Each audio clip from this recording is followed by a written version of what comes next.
Good morning. Thank you for being here. Come on in, and we're going to begin in about 1 minute. If you can hear me and see the slides, you're set up just right.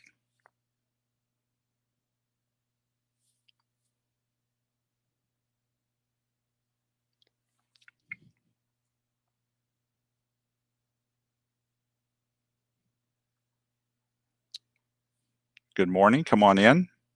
If you can hear me and see the slides, then your setup is right. Just sit tight. We're going to begin in just a few seconds.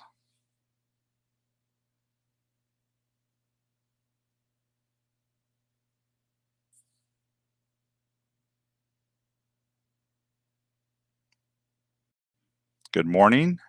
Come on in, and if you can hear me and see the slides, then your setup is correct. All right, it's time for us to begin. Good morning. Thank you for being part of the webinar.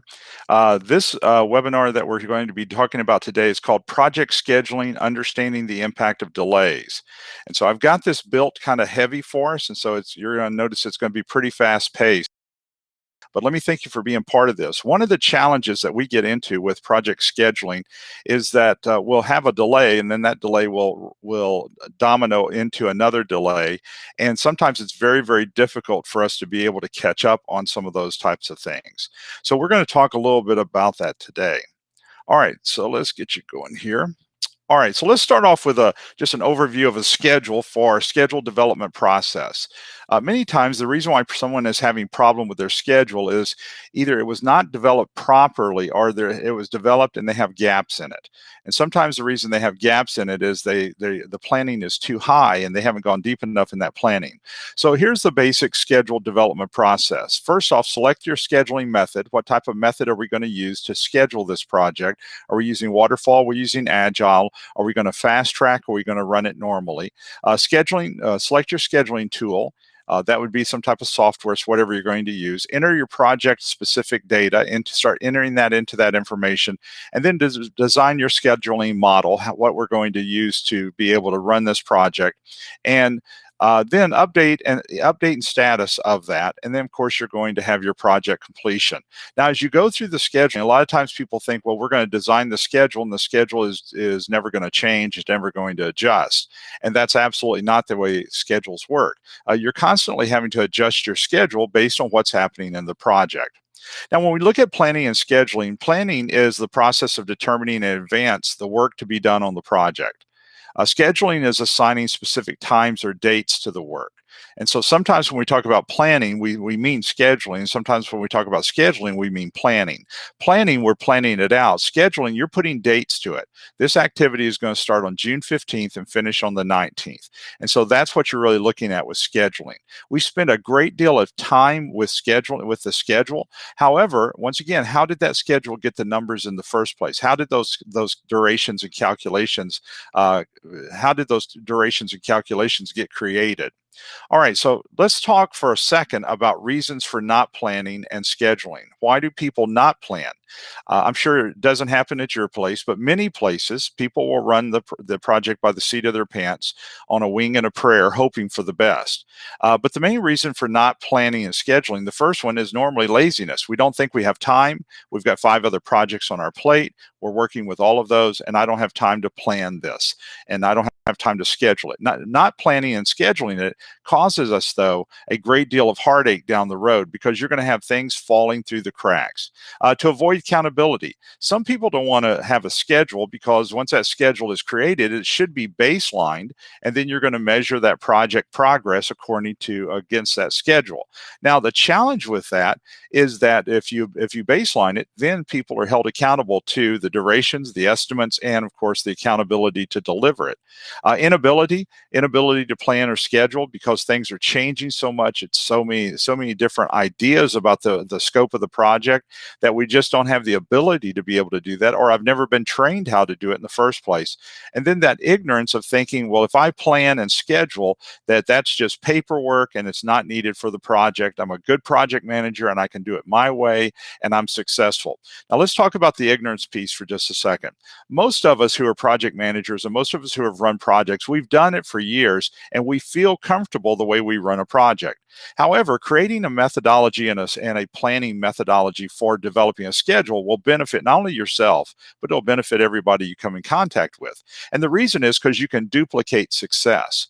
If you are taken off of that project, what is the next step that has to happen in order for someone to take that project over? Normally, they have to learn your method, your system, and that's the piece that falls apart. So that person takes weeks to learn what you were doing and how you were doing it. That's the reason why we need some standardization of some of those methodologies.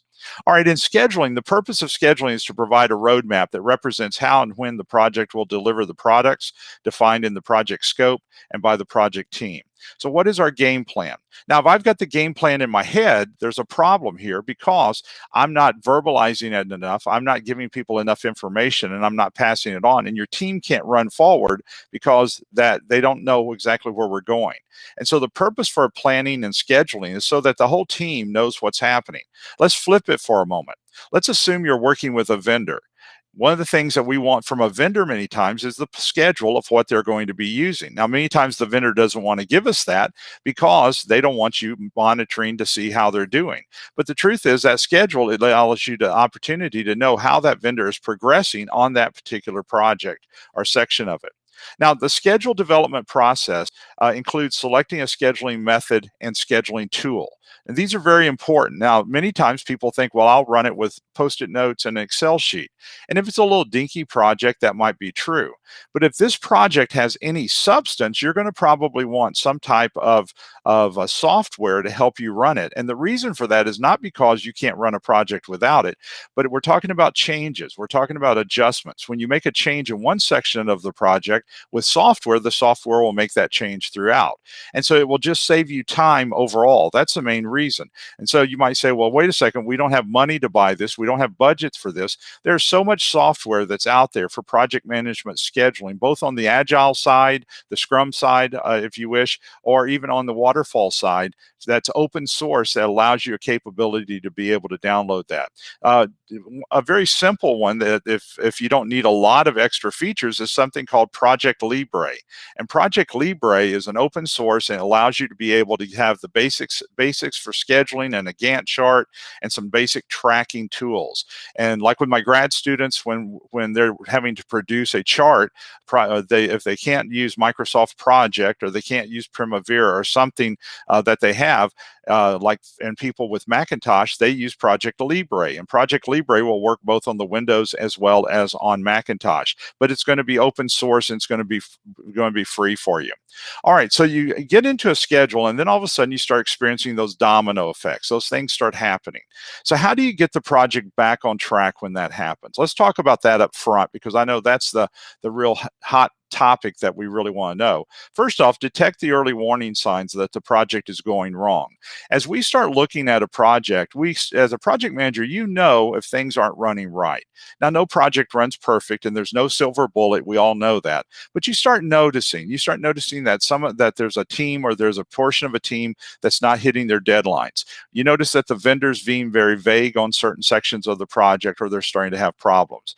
We don't normally have a problem today that gave us no triggers or no cues before this, but occasionally it does happen. Okay. Next, analyze what went wrong. If we don't know what went wrong, then how are we going to be able to fix the root cause of this? And so we've got to look back at what went wrong. Was this just a situation to where we got blindsided by a risk that came about and it caused our schedule to get off that we didn't know about, or that was unlisted, not listed or registered in the risk log? Determine how this impacts the original plan. How bad is bad?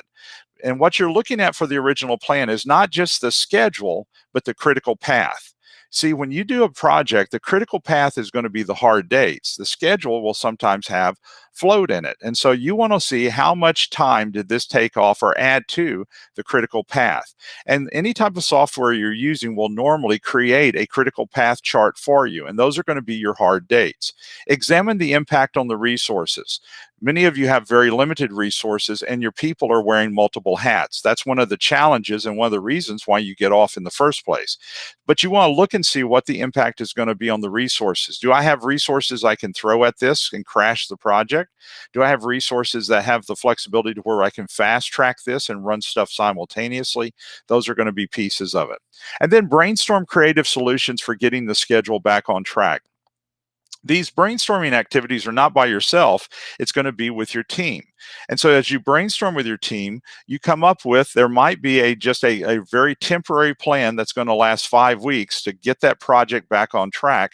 And then at the end of 5 weeks, you go right back to the original plan that you had in the first place. So the point is that you have a lot of options that people don't think. Just because you're off right now doesn't mean you're always going to be off and that you can't pick up speed and time in that situation. All right, so getting things back on track. Verify the project has the correct leader. That's going to make a difference. Over in the left-hand side, ask workers to work overtime.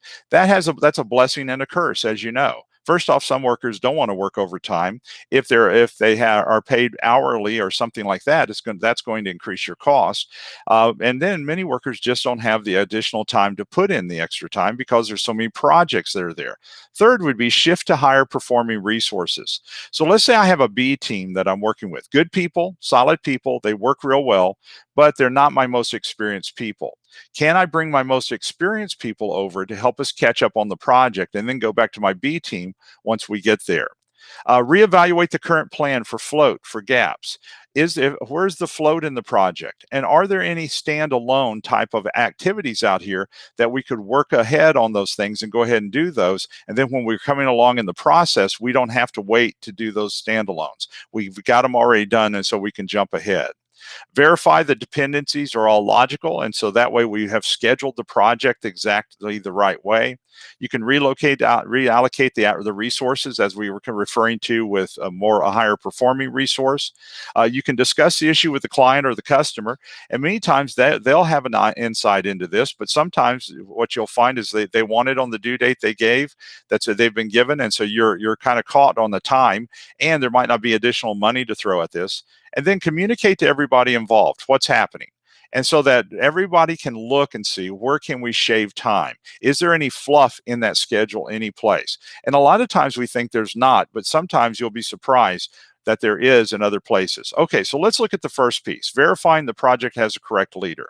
If the project team has a wrong leader, then everything is suspect in that project. Not only is the schedule suspect, but everything else. And by the right leader, let's look at some questions just to kind of clarify this. They might be good people, but not leadership material. They might be a good follower, but not good leadership. And so number one, does the team leader have a good relationship with the team members? If this is a tug of war, if this is a conflict situation, that might not be the right person. Is the team leader assertive enough to confront any conflict or low performance? Now, sometimes what you'll find is nice people who are team leaders, but they're kind of like the gutless nice guy. They don't the gutless nice person, because you have men and women both. But the point is, you want somebody who can be assertive and confront the low performer rather than just say, well, you know how Frank is.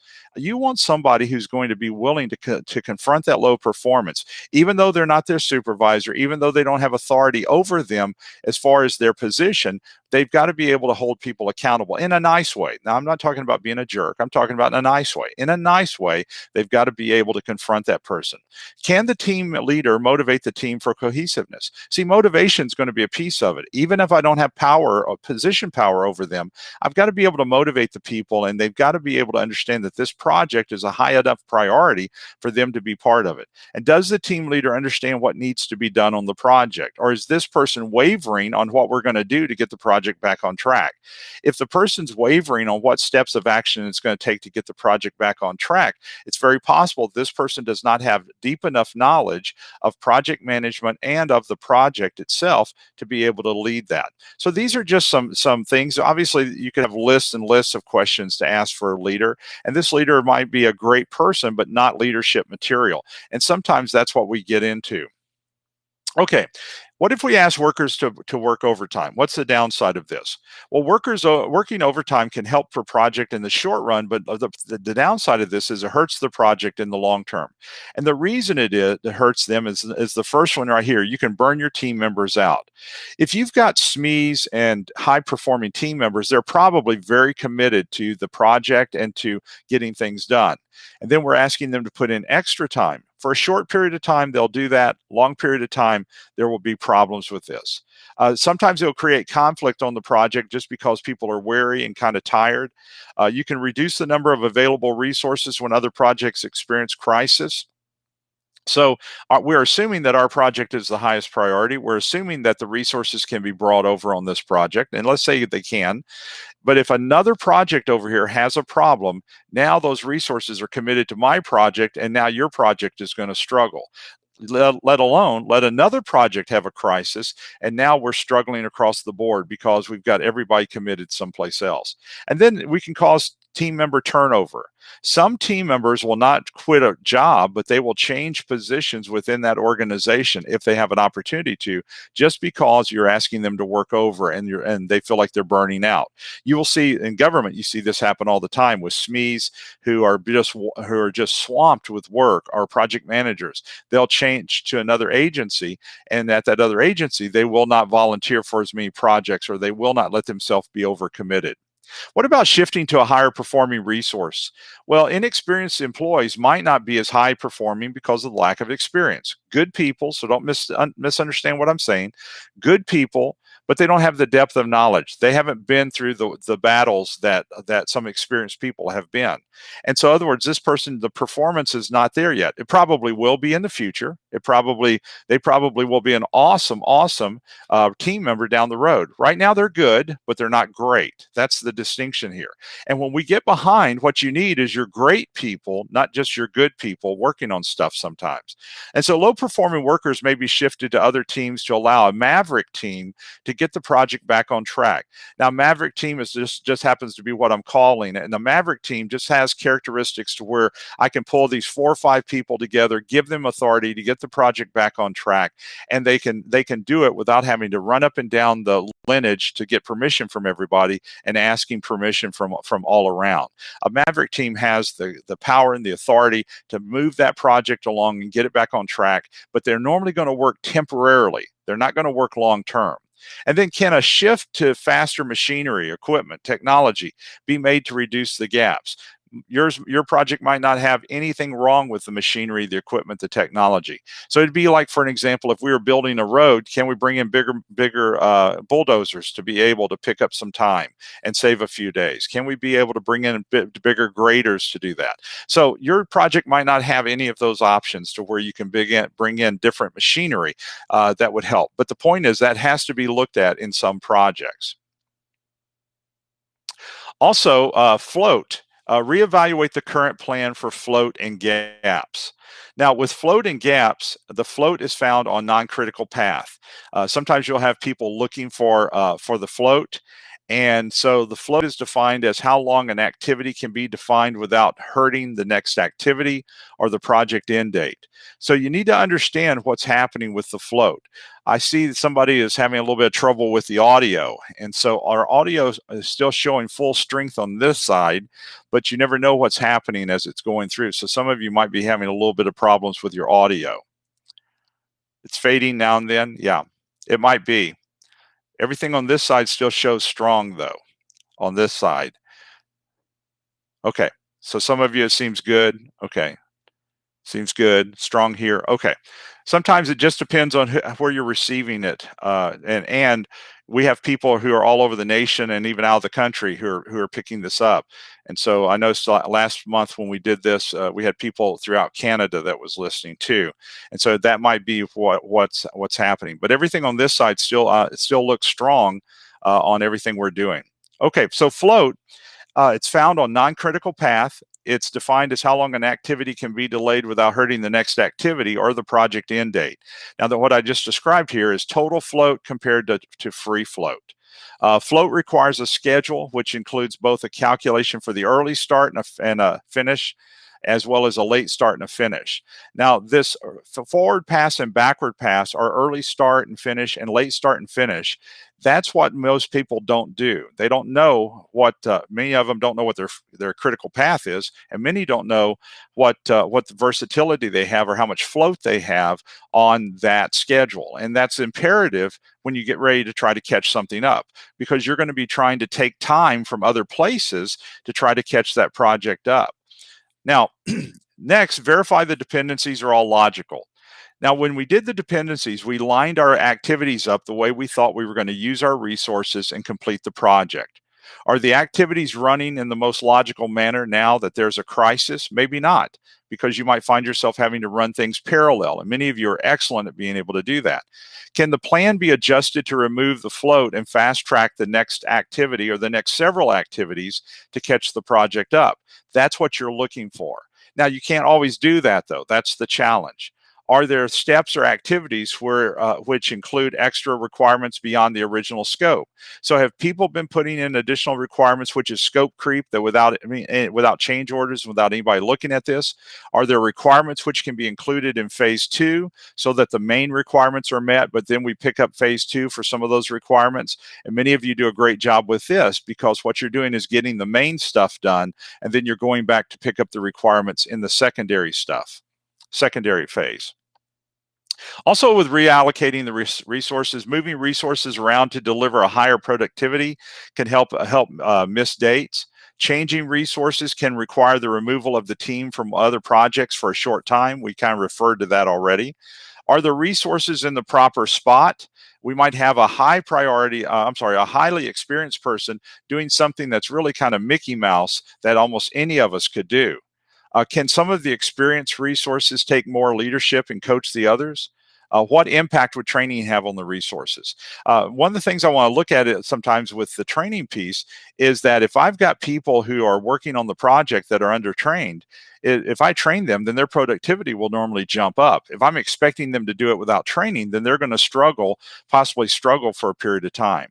And then I can discuss the issue with the customer or the client. The customer has a viewpoint of the project, and they have anticipated issues associated with that project as well.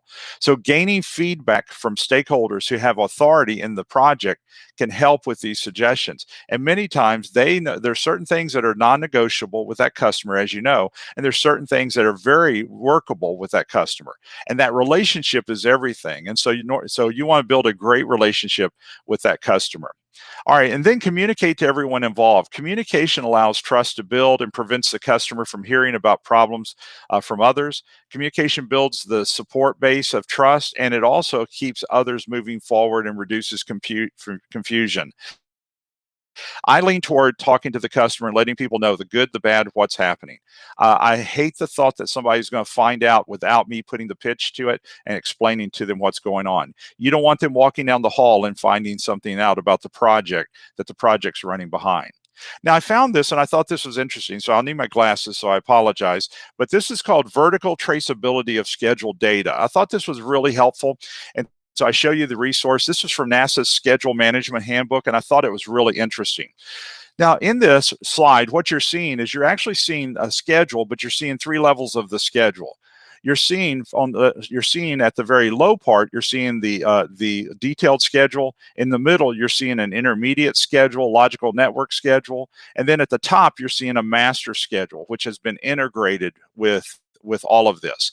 Now, the purpose behind this is so that when you're looking at the schedule, you're not just looking at it with tunnel vision of just the project. You could actually look all the way up from integrated all the way down. Now, most of the time when you see something like this, the integrated master schedule might be something that's probably or could be monitored more by the program manager or by the sponsor or something like that. But many times in looking at these as a project manager, you're so focused on the detailed schedule with your Gantt charts and all of this, that looking at the intermediate schedule and especially even at the master schedule might give you some insight in being able to catch the project up, because you might have resources working someplace else that might have some freedom and flexibility to help you catch up. Now, why did the project get into crisis? Rather than blame, Frank, everything was good till Frank got on the team. It's not Frank necessarily, even though if it is, then we need to deal with Frank. But unless one knows why the project got off track, it could happen again. And the team cannot fix a problem unless they understand how the problem surfaced. And that's part of that root cause. If this is something that's reoccurring and we're running from crisis to crisis to crisis, we've got a problem in our processes, and we've got a problem it could be accountability, it could be processes, it could be a training issue. But we've got to fix it. We got to find out what it is first in order to fix it. And that's going to mean looking at it differently. Then create plans to fix that root problem, whatever it is. Conduct a root cause analysis, and this is also called the 5 whys. Determine how much time was lost due to the delay. So are we missing a day or two? Are we missing 2 weeks? That's going to make a difference on that Maverick team or that plan, that little miniature plan that you're going to use to catch the project up. And then you're going to create a plan to gain some of that time back. And it might not be something you're gaining back. I'm off 3 weeks, and so I'm catching up in 3 weeks. It might take you 2 months to catch up those 3 weeks. It might take you 6 months to catch those 3 weeks up. So it all depends on the type of project and the flexibility of getting these people free. Also, create that plan to regain the time. Evaluate the critical path of the project, because that's what you're going to be focusing on first. Determine the best approach. Analyze whether the entire project plan is wasted or if only a portion of the plan is wasted. And then create that short-term plan to fast track or crash that piece of the project. And then down the road, you'll be able to go back to your plan if you choose to. And then communicate to everybody what's going on, and then make sure it's all transparent. So, because you want everybody on board with this, and you want everybody going in the proper direction. All right, let's go to the next piece of your scheduling that sometimes causes us a problem, and that is because we didn't create the right type of WBS or didn't go deep enough. Now, your WBS is a work breakdown structure. It's establishing a planning framework called the WBS. It's a key tool in planning phase to assist the work definition to provide the framework for plans and schedules. Now, what it does, it allows us in a hierarchical way to break down the project so that we see it visually. It allows us to do estimates as well, both cost and time, and it allows us to logically see how do we want to complete the project. So here's what we're talking about when we do the WBS. You specify the steps, the project objectives. You identify specifically the product or services or results to be delivered. You identify other work areas to make sure 100% of the work is identified. And then you subdivide the elements until a level is achieved that is suitable for planning and control. In the WBS, you're breaking it down to what is that work package level. Now, many of you know this because you're PMPs, and that's why you might be on here. You're getting a PDU for this. This is a registered course. And so the lowest level of the WBS is a work package level. And so it provides that logical framework. And so that work package level is normally what we would call the 880 level. So you break the project down, and then you've got categories normally in that first line. And then underneath those categories, you continue to break them down until you hit that 880 rule. No smaller than 8 hours, no larger than 80 hours. And that's your work breakdown structure. Then after you've got your WBS ready and got it down to the work package level, now you're ready to break it down into activities. And so your activity definition comes after your work package level. So you identify and document the specific activities that have to be performed to produce the deliverables listed in the WBS. So now you're going to activity level, and you start breaking it down. In the activity definition, you detail the schedule activities small enough for accurate budgeting, scheduling, and control. And when finished with activity definition, each schedule activity should have a start and finish date, resources, and a budget. Now, the reason why it says we've got here that small enough for accurate budgeting, scheduling, and control, if the estimates at the work package level are not close enough or tight enough for us, you can drop it down to the activity level like we're talking about here. You can then turn around and look at time and cost for each activity and the amount of resources and tighten that estimate up beyond what you have right now. Then what are used to create the activity definition? Once again, you're making sure you've included all the scope, because your scope statement, the set of parameters for the project, this is what you're going to deliver. And then each work package in the WBS should have an output of a deliverable at some point. And then you break those deliverables down into those schedule activities. And so that kind of gives you that process again. All right, so also you have historical information. Look at previous or similar projects if you've done this before. Their templates, their risk analysis, their schedule, their Gantt charts, all of those are going to be things that will jumpstart you. Look at the limitations or constraints and obstacles of the project. What kind of obstacles do we have? Constraints are things that you know are going to happen. And so look at those obstacles and those constraints. And then what kind of assumptions do you have on this project? And then what kind of expert judgment, what kind of SMEs, expertise do we have that's going to help us with this? And then you take the defining the scope, the set of perimeters, the final subdivision of the scope is done in activity definition. And the scope normally will specify the budget, the scheduled time frame, level of performance or quality, and specific deliverables or objectives that's going to have to be completed. And this entire process that you're doing here is called decomposition. It's subdividing the project into more manageable parts. You're decomposing it down to the work package level and then down to the schedule activity level. And so all of these you're organizing these to create that WBS. And so it's very important for us to be able to do this. Each item on the activity list will eventually have that budget and a duration estimate. Now, if you've just inherited an estimate for the budget or even for the duration, this is where you double check that estimate. Just because somebody said it's 300,000 in 300 hours, you would double check it and realize, wow, this is not even close. And that gives you a chance early on to be able to start seeing if you can't get it changed or adjusted. Now, in decomposition, you begin the process with the major deliverables of the project. You break them down into smaller deliverables until they reach the point where the resources assigned to these tasks can make accurate estimates on the duration and cost of the task. So you'll notice that there's a big emphasis here on verifying that the estimates have been correct. And that's part of the problem of why schedules and budgets are off so many times. People have made an estimate, but nobody calculated anything. And that's what you're wanting to get away from. You can use the WBS templates, such as an activity list from a previous project. That's the reason why you want the historical information. And it helps you save time and be able to jumpstart your project. Obviously, you're going to have to change it, but it'll help you jumpstart some things. Supporting detail or activity attributes. So activity attributes can include a lot of different things, such as activity identifiers, activity codes, text or numerical classifications to sort schedule activities, the work description, work location, predecessors, successors, talking about the activities, which one comes first, which comes second, leads and lags, resource requirements, assumptions, constraints. All of these become pieces of this. You also have that milestone list. And so that milestone is a significant point or event in the project and is usually completion of a major deliverable, but you'll have milestones and you'll see your PMO or your project sponsor or even your customer who wants to see these to see how the project is progressing. Now, activity sequencing and creating the network diagram, this is where it all comes together to really feed into that schedule. So in activity sequencing, it involves identifying and documenting interactive logical relationships. Activities must be sequenced accurately to support later development of a realistic and achievable schedule.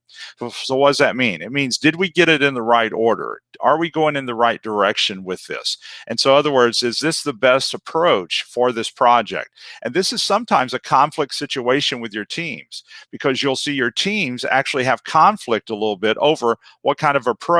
And both of them might be very good approaches, but one might actually be faster or save money, where the other one might not be. In activity sequencing, you're specifying the sequence of activities and the dependencies between them. The result is a network used to display the interrelationships between the tasks. Now, when it's saying a network used to display it, that's what your Gantt chart really is. Your Gantt chart is a sequencing network that's showing you how you have sequenced those activities in a Gantt chart. And so that's your proposed plan that you will eventually baseline as the schedule baseline that will be measured against that. Now, there's several ways to do this, one which is known as precedence diagramming method. It's a method of constructing a schedule model where activities are represented by nodes or boxes most of the time, and graphically linked by one or more logical relationships to show the sequence activities should be performed. So when we do this, what we're doing, we're putting them into a box with arrows showing the path through the project. So this is also called activity on node, is another name that you'll see in some books. The node or the boxes represent the activities. The lines represent the logical relationships. And then it's a type of network diagramming that most project managers use, and most software uses this. So if you're using Microsoft Project, you're using this. If you're using Primavera, most of them have this and use this. Okay, so in this precedence diagramming method, you'll see you have a start and a finish, or a start and end, and then you've got 5 paths through the project. In the box, you'll see your duration. Then, so if it's set up like this, then you're using precedence diagramming method. The way that you would start this out after you got it sketched out, you want to know what your critical path is. And so you'll notice we've already identified that at the bottom of the page.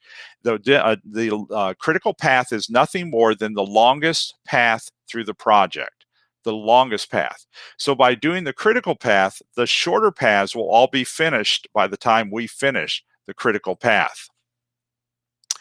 Now, we call this a Gantt chart. Many books will call it a bar chart. It doesn't matter. It's the same thing. But when you put it into the schedule, it's what I'm talking about, the schedule with the lines, it's called a Gantt chart or a bar chart. And so a bar chart with horizontal lines, one for each activity. The time scale is usually linear, and the bars are drawn proportional to their duration with start and finish dates of that activity. And so when you look at the Gantt chart, that's what you're going to see. So you'll notice here with this Gantt chart, and these are very small activities here, you'll notice here these little blue sections down through here. All of these, let me get an arrow here for you so that you can see what I'm talking about. So all of these little things here that we're talking about here, these are your activities, okay? Now you'll notice here that we've pointed out these little black lines. These are called milestone bars, and they show the beginning and the ending of a milestone. And so when you're looking at your Gantt chart, these are all proposed begin dates. These are all proposed start and finish dates.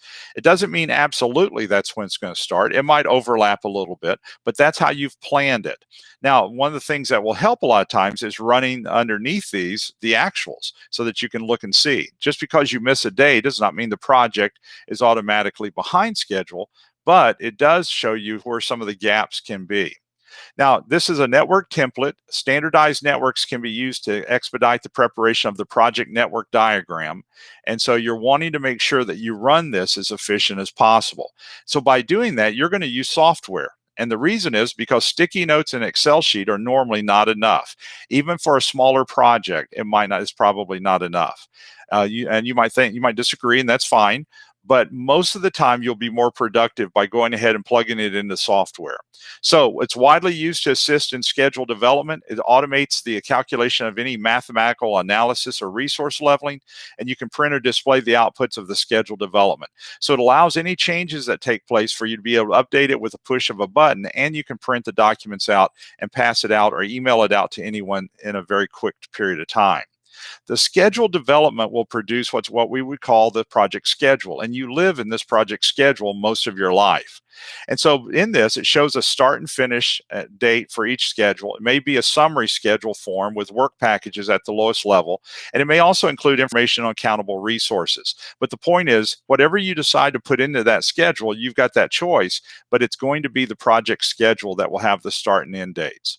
The schedule development will produce supporting detail, including documentation of assumptions and constraints, resource requirements by time, alternative schedules, schedule contingency reserves, and all of these are pieces. Now, schedule contingency reserves is additional time you have put in case uncertainty happens. And so this is controlled by the project manager and the project team.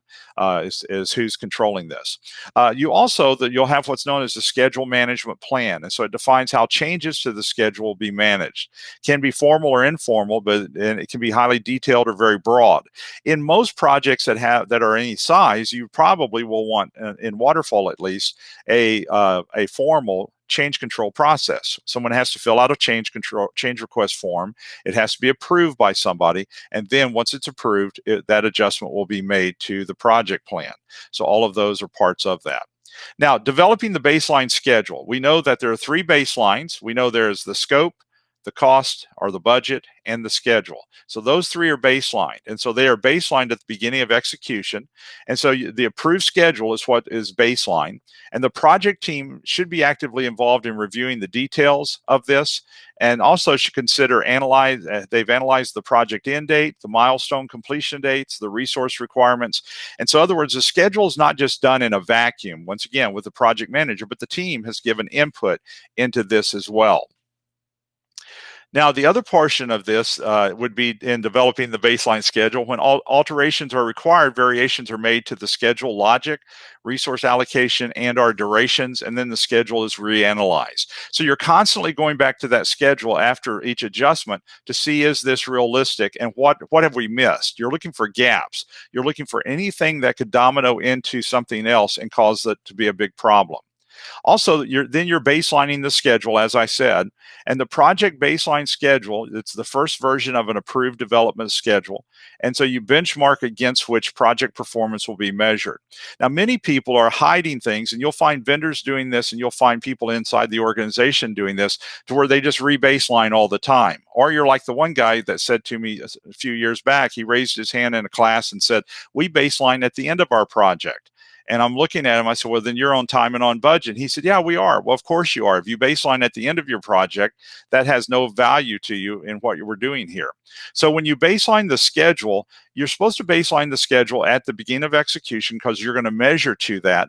But then the only time you should be rebaselining your budget or your schedule or your scope is when there's been a change order. And so many people will hide the delays on the schedule by just rebaselining.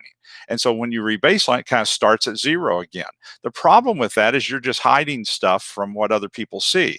So if the rule is that we really don't rebaseline unless the scope of work has changed, and that would be your PMBOK rule, then that establishes that anchor and keeps it there for on solid methodology rather than just having people hide stuff because they keep rebaselining. Now, the next little section we're going to look at here very quickly is called controlling the schedule. Now, we know this is part of the monitoring controlling process group. This is where you're reporting the performance on the schedule. Anytime we get into monitoring controlling, that's going to be reporting.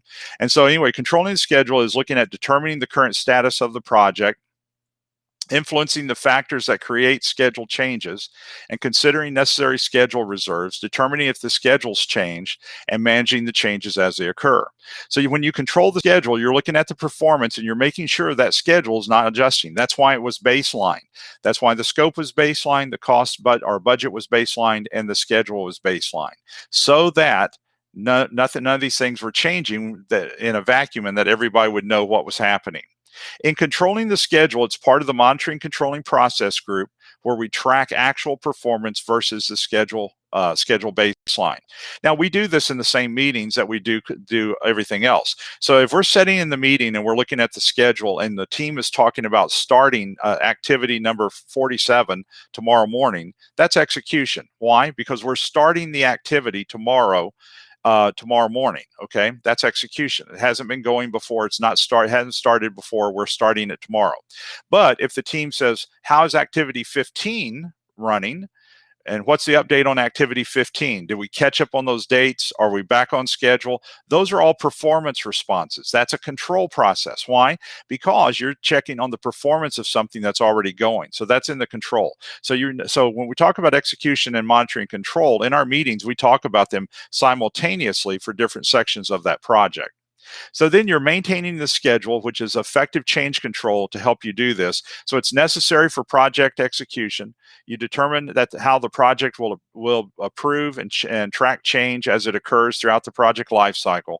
And status and update process occurs on a regular basis. So we're constantly giving additional information to the team on how things are going and whether or not this schedule is still current with what we think. You also collect and record actual status of the work at a predetermined date and time for the project.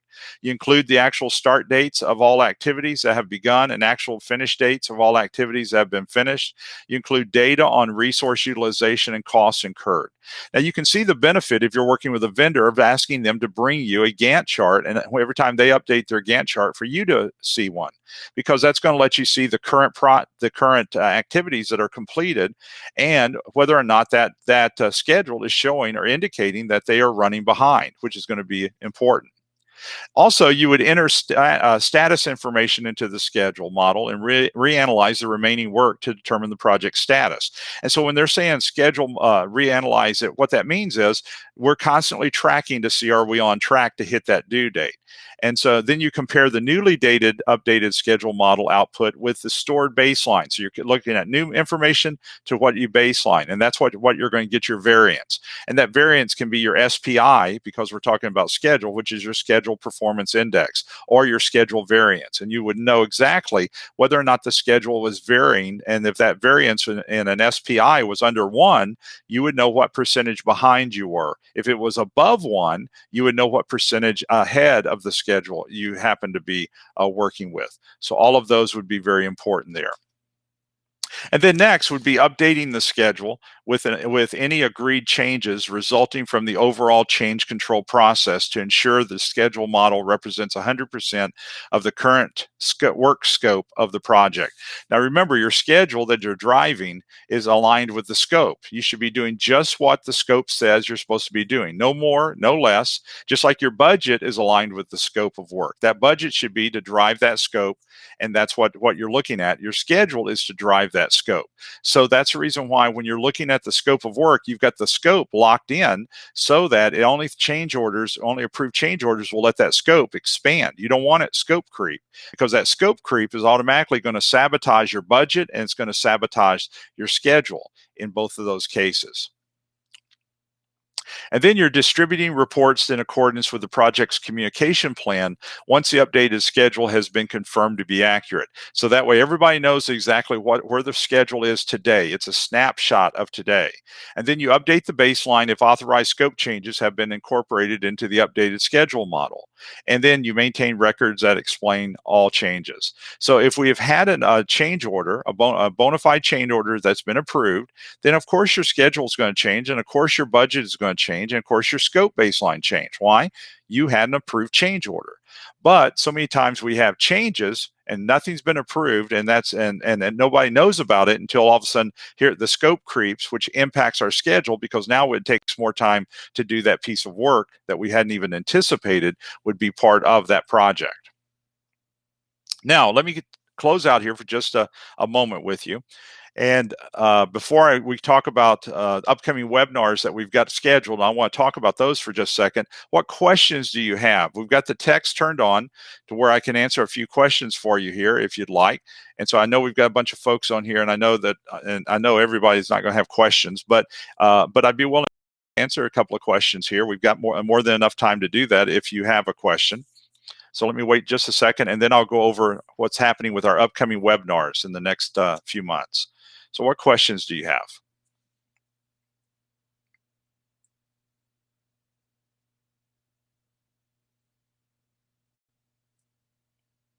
Okay, I'm not seeing anything yet. So how did the video and the voice finish up? So I know some of you had trouble right in the beginning. Many of you said it was still strong and good for you. So how did it end up with voice and video?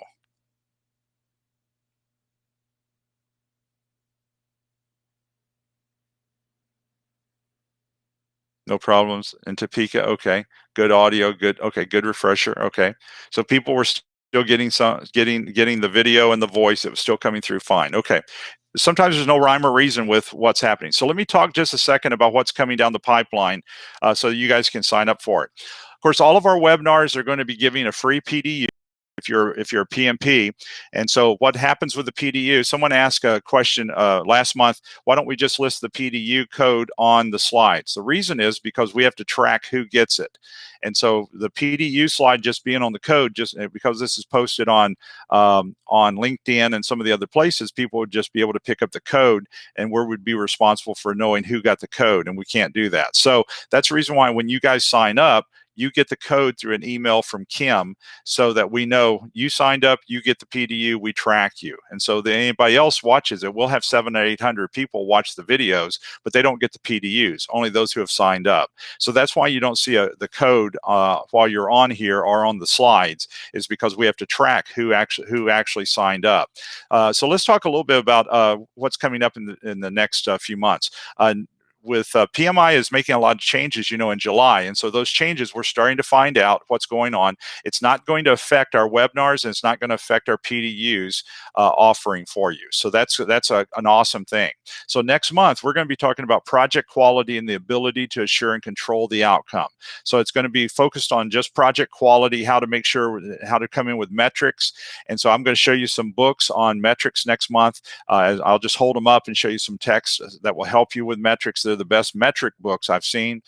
Then we're going to be going into, in May, is we're going to talk about making project change control work, how to do changes. We're going to show you a process for change. Many of you will probably just be a refresher, but nevertheless, we'll talk about change and change control. So if you're having a lot of problems with this, that'll be a good one for you to be on. Then in June, we're going to talk about using business analysis processes in project management. The skills that a BA has, if you don't have a BA, you need these skills. And so, like, we have a 2-day business analysis course. State of Missouri has bought it. State of Kansas has bought it. And so we teach those skills. So even if you're not, quote, a BA, those skills have to be done by somebody on the team.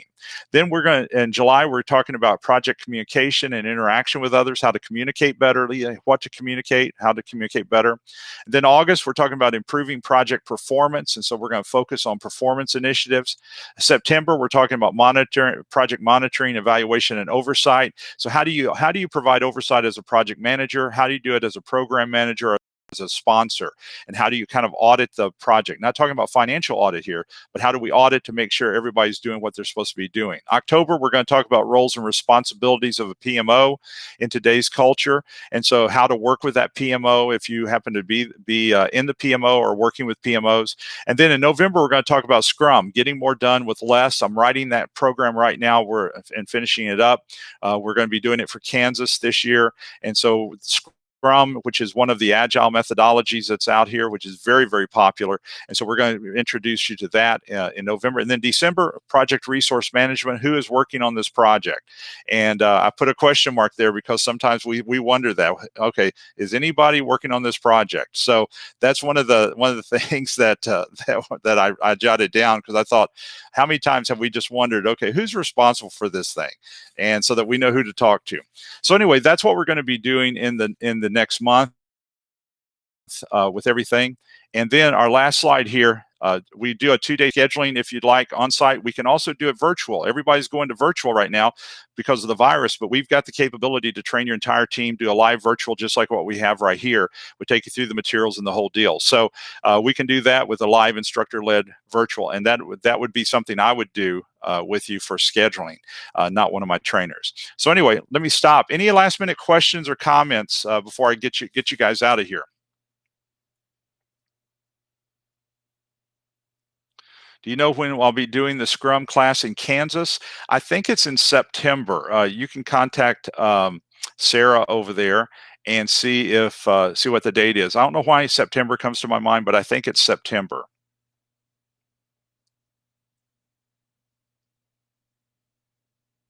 Any other questions from anybody? All right, guys, thank you so much for being part of this and taking part of your day. And you'll get an email with the video so that you can show your people. And you'll also get the code for your PDUs for you guys who are PMPs or Agile and you need the PDUs. So I hope you have a great week. Wash your hands and make sure you don't get sick. My gracious, this is just a scary deal. It's like we're watching a movie, isn't it? So I hope you guys stay well. I hope your families stay well. Have a great week. Bye now.